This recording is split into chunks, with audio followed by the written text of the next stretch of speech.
everyone.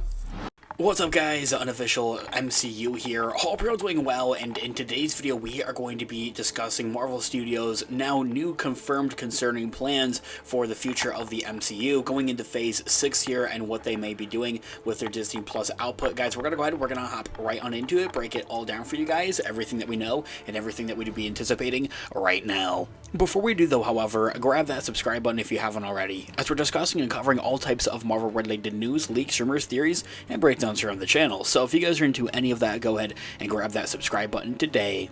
Okay, so in this video we are going to be taking a quick read from the Direct's article as an overall garnering source. I'll have their article linked in the description down below for you guys to check out there as well. So as I had mentioned in our prologue there, Marvel Studios seems to have now confirmed some of their concerning plans moving forward for the future of the Marvel Cinematic Universe, here at least now with the multiversal saga, and then more or less, like more closely with Phase 6 as we begin to move and shift into more of that.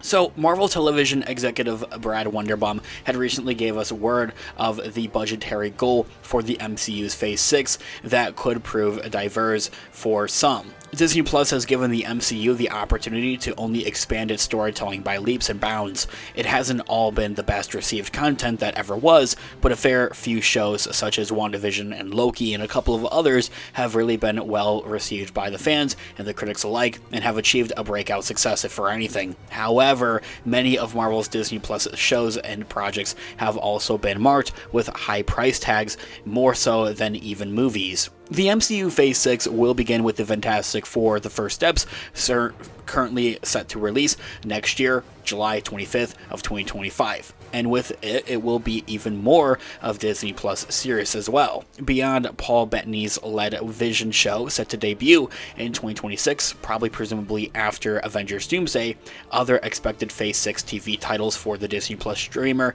include Wonder Man, which has currently filmed and is finished with its filming and production, and is expected and anticipated to be released sometime in next year in 2025 if it doesn't come out before Fantastic Four, as well as the cosmic-based Nova series, which we did recently catch word on that finally officially from Marvel Studios and discussing some plans with that. But honestly, that's something to break down in a separate feature video here on the channel. All the more reason to grab that subscribe button if you haven't already. So this here all being said, Marvel Studios is going to move forward with lower budgets for their Disney Plus output. That doesn't necessarily mean not as many Disney Plus projects, but it would mean fewer, less quality, I think, if for anything, into that sense, and that these Disney Plus projects just simply won't have as high budgets as they have been having, these last 2-3 years at this point. And it honestly makes sense. Like, they shouldn't have ever had as high budgets, I think, in my own thoughts and opinions, ever from the get-go. My personal take on that is that Disney Plus shows, or just shows overall, aren't supposed to cost as much as a full-on theatrical movie.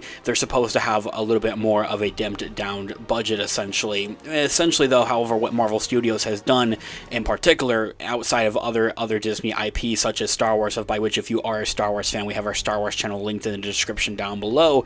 The way that Marvel Studios had approached their Disney Plus shows, in particular, are the same way that they would approach doing a movie, where they would essentially, the whole creative process behind it would be having, not a showrunner, but more or less a director, not having multiple directors for the different episodes, not having showrunners for their Disney Plus projects until now. Agatha all along, recently coming out now on its new run with new episodes coming out every Tuesday, have had a actual showrunner throughout the entirety of the show, from its script process, its pre-production, from its overall development into its actual filming and production, into the post-production, has oversaw all of it from the get-go, and Marvel Studios hasn't had that before. That in itself wouldn't cost as much money, per se, that they have been putting in for their other Disney Plus projects. They're putting in close to, if not more money than they would for a theatrical release. Recently speaking to Variety.com, hopping back over to the Direct's article, Brad Wonderbaum, a producer, a part of Marvel Studios, head of streaming, television, and animation, had recently confirmed that the TV arm of the MCU will be scaling back its budgets. That doesn't necessarily mean, as I had mentioned, reiterating, also scaling back its shows and its actual output, although that was a rumor a couple of weeks ago. It very well could still be an opportunity or a route that Marvel Studios or Disney as a whole would be making, but even then I think that'll be a bit unfortunate. it also goes hand in hand with that the MCU has been successful without the Disney Plus streamer. And so, yeah, let me know what you guys think about that one in the comments down below. This is a result of the mandate from a high as Disney CEO Bob Iger gave the order to reduce studio spending last year in 2023. So per Winterbum, Marvel Studios aspires to get its future shows down to a reasonable cost. Now, some fans may be quick to hit the panic button here, but the executive had assured that the shift in spending will bring about a little bit more freedom creatively, also speaking on that as well, saying that they're, in quote, "We're looking to make these shows for a reasonable cost. Frankly, it gives us a little bit more freedom creatively when we can bring them in at a reasonable budget." And that quote right there, essentially that they would have more creative liberty when making these Disney Plus projects, essentially, into the sense of that it's not as high stakes or high tension because they're not dealing with as much money or pouring in as much money, essentially, to these different projects. They'd be able to do a couple different creative decisions, it feels like, for the overall projects and shows here as well. Not just that, but as I had mentioned, Marvel Studios, in the way that they have been treating their Disney Plus shows, is very similar to how they would treat a movie process or a theatrical process, essentially, where they would have one given director for the entirety of that show.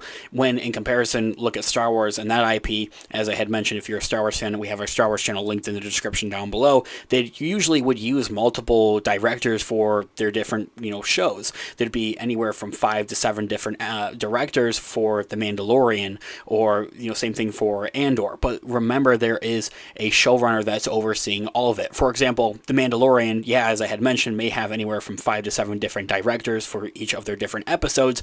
But remember that Dave Filoni and Jon Favreau are acting as showrunners and as like the overseers of everything, essentially. Marvel Studios isn't doing that, and that they wouldn't have necessarily different directors. They'd have one single director. They wouldn't have a showrunner or anything like that. So them having it more of a freedom creatively with that as well, moving forward with the Disney Plus shows for Marvel Studios, would essentially bring in more creatives, I think, if for anything. Wonderbun had also cited Marvel's latest streaming program, Agatha All Along, which was also confirmed was the Red Brand's cheapest series yet, actually, as something that relies on the practicality as opposed to the flashy digital effects as well, which is really great to see that, because that's just been a common fan complaint, is the special effects that have been going into these recent Disney Plus projects and overall Marvel projects as a whole. But really, for the Disney Plus projects, they're putting in a lot of money, but they're not seeing the results that they would want. So it's cheaper to do the practicality effects and for the special effects rather than doing digital effects. He says that they're, in quote, like Agatha All Along, for example, the show has minimal CG, way less than we've ever done before. It's mostly practical effects, and I think you can feel it in the show. Ending that quote right there. Guys, we're out of time. Let me know all of your thoughts and opinions in the comments down below. I would love to hear what you guys are all thinking. Thanks so much for watching today's video. Of course, this has been Unofficial MCU. I'll catch you guys in the next one. Have a great one. Peace out.